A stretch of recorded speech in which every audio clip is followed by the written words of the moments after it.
Mother and son killed and the police sergeant found dead in St. Elizabeth.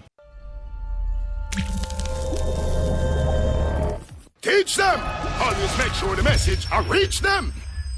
Paul Byfield was next door when he heard explosions coming from the direction of his mother's house on Elleston Road in Kingston and rushed to check on her. When he got there, he saw her clutching her stomach. He quickly realized that she was hurt. "Paul, you know me get shot?" were her last words to him before she collapsed on the floor. His younger brother, Junior Byfield, also called Little Pig, was shot and left for dead in the adjoining room. Gunmen had entered their house and shot 60-year-old Beverly Somerville and their son. "I don't know what to do right now," said a tearful Paul.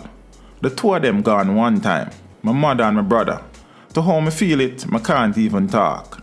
Reports from the Elleston Road Police are that about 12:55 p.m. on Saturday, the 29th of May, Byfield and Somerville were in their community when the armed men approached them and opened gunfire in their direction, hitting them both. They were taken to the hospital where they were pronounced dead. Paul said that his mother was preparing a meal when she was shot.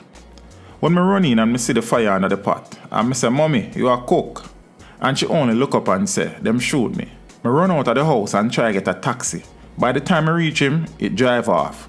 So one of my brethren helped me try save my mother. Him even almost crash. I try save mommy," Paul cried.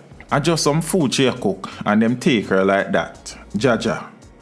Meanwhile, the body of a police sergeant was found on Saturday morning, slumped over the steering wheel of his vehicle in Goshen, St. Elizabeth. The deceased has been identified as 51-year-old Sergeant Vincent Smith, who was attached to the St. Elizabeth Police Division.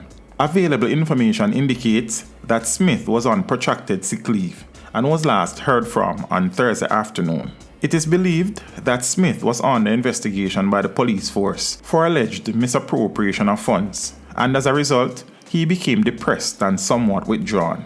His body was found with what appeared to be a gunshot wound to the left ear. It is reported that about 11 a.m., residents became suspicious after seeing a parked motor vehicle in bushes for an extended period. When they went to investigate, they found Sergeant Smith's body inside the car. Teach them! Hey, yo, yellow! Send the message and make it reach them. It's teach them. Right here, Warlord representing. Thank you for watching. Like the video before you go. Please subscribe if you haven't done so. And remember to share the video with your friends and family. And browse the channel for more quality content. Until next time, walk good, my friends. Teach them!